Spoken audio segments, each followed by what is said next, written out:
pour vous enseigner. Vous tuerez les uns et vous les clouerez sur des croix. Vous frapperez les autres à coups de fouet dans vos maisons de prière et vous les poursuivrez de ville en ville. Ainsi, c'est vous que Dieu va punir pour le meurtre de tous ceux qui lui ont obéi.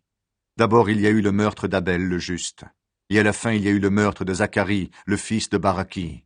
Vous l'avez tué entre l'autel et le lieu saint. Je vous le dis, c'est la vérité. Dieu va punir les gens d'aujourd'hui pour tout cela. Jésus et Jérusalem. Habitants de Jérusalem, habitants de Jérusalem, vous faites mourir les prophètes et vous tuez ceux que Dieu vous envoie en leur jetant des pierres. Très souvent j'ai voulu vous rassembler, comme une poule rassemble ses poussins sous ses ailes, mais vous n'avez pas voulu. Eh bien, Dieu va abandonner votre temple.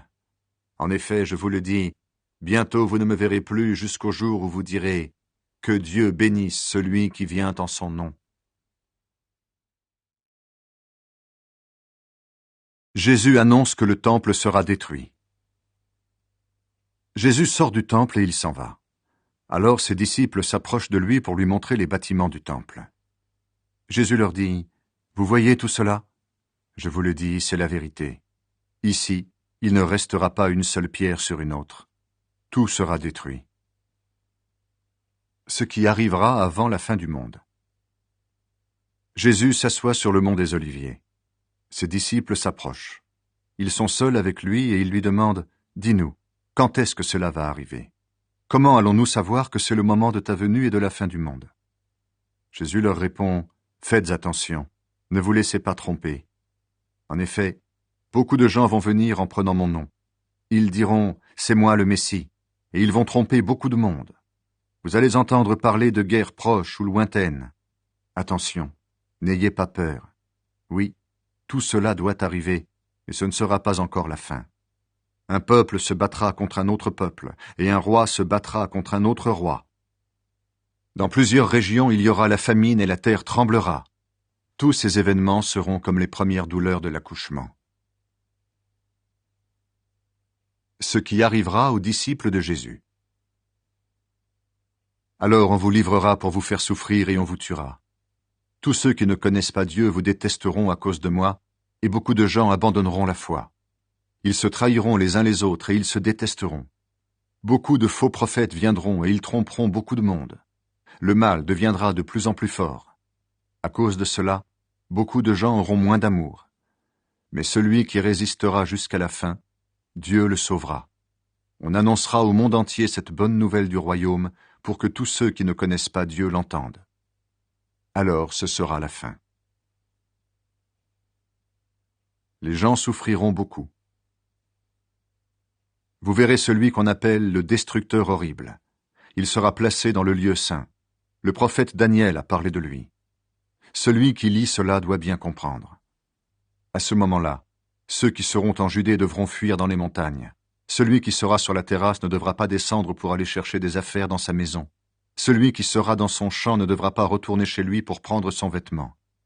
Quel malheur ces jours-là pour les femmes enceintes et pour celles qui allaitent leur bébé. Priez Dieu pour ne pas être obligé de partir vous cacher pendant la mauvaise saison ou un jour de sabbat. En effet, à ce moment-là, les gens souffriront beaucoup. Personne n'a jamais souffert comme cela depuis le commencement du monde jusqu'à maintenant. Et personne ne souffrira plus jamais comme cela. Si Dieu n'avait pas décidé de diminuer le nombre de ces jours-là, personne ne pourrait sauver sa vie. Mais il a décidé de diminuer le nombre de ces jours-là à cause des gens qu'il a choisis. Alors, quand quelqu'un vous dira « Regardez, le Messie est ici » ou « Il est là », ne le croyez pas. En effet, des faux messies et des faux prophètes vont venir. Ils feront des choses très étonnantes et des miracles pour tromper, si possible, même ceux que Dieu a choisis. Voilà, je vous ai prévenu. Le Fils de l'homme viendra. Quand on vous dira « Regardez, le Messie est dans le désert », n'y allez pas. Quand on vous dira « Regardez, il se cache ici », ne le croyez pas. En effet, le Fils de l'homme viendra comme l'éclair qui brille d'un bout du ciel à l'autre. Là où il y aura le cadavre, les charognards se rassembleront. Ces jours-là, les gens souffriront beaucoup, et tout de suite après, le soleil ne brillera plus, la lune ne donnera plus de lumière. Les étoiles tomberont du ciel, et les puissances du ciel trembleront. Alors dans le ciel, on verra le signe qui annonce le Fils de l'homme. Et tous les peuples de la terre crieront et pleureront. Ils verront le Fils de l'homme arriver sur les nuages du ciel, avec toute sa puissance et toute sa gloire. La grande trompette sonnera, et le Fils de l'homme enverra ses anges, et ils rassembleront ceux qu'il a choisis des quatre coins de la terre, d'un bout du monde à l'autre. Comparaison avec le figuier. Comprenez bien la comparaison avec le figuier. Quand les branches deviennent tendres, quand ses feuilles poussent, vous le savez, la nouvelle saison est bientôt là. De la même façon, quand vous verrez tout cela, vous devez le savoir. Le Fils de l'homme sera bientôt là. Il est à votre porte. Je vous le dis, c'est la vérité. Quand cela arrivera, les gens d'aujourd'hui ne seront pas tous morts. Le ciel et la terre disparaîtront, mes paroles ne disparaîtront jamais. Personne ne sait quand le Seigneur viendra. Mais le jour et l'heure où ces choses arriveront, personne ne les connaît, ni les anges auprès de Dieu, ni le Fils. Le Père est seul à les connaître.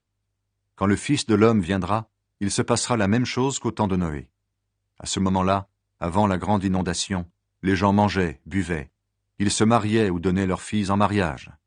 Puis Noé est entré dans le bateau.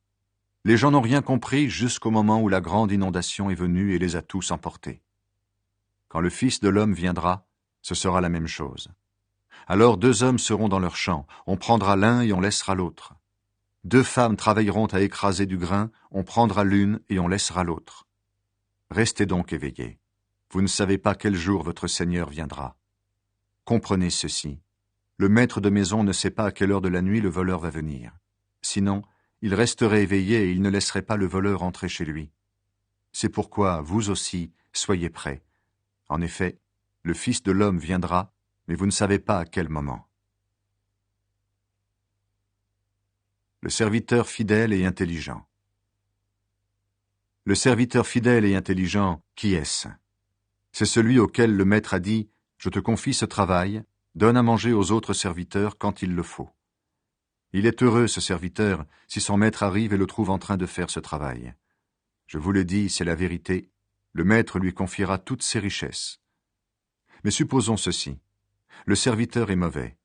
Il se dit « Mon maître ne revient pas vite », et il se met à frapper ses camarades de travail. Il mange et il boit avec les ivrognes. Alors le maître va venir un jour où son serviteur ne l'attend pas, et à une heure qu'il ne connaît pas. Il chassera ce serviteur, il le punira comme Dieu punit les hommes faux, et le serviteur pleurera et grincera des dents.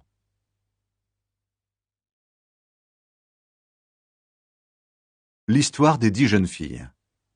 Alors le royaume des cieux ressemblera à ceci. 10 jeunes filles prennent leurs lampes et elles sortent pour aller à la rencontre du marié. 5 d'entre elles sont imprudentes et 5 d'entre elles sont sages. Les jeunes filles imprudentes prennent leurs lampes, mais elles n'emportent pas de réserve d'huile. Les jeunes filles sages prennent leurs lampes et elles emportent de l'huile dans des récipients. Le marié ne vient pas tout de suite.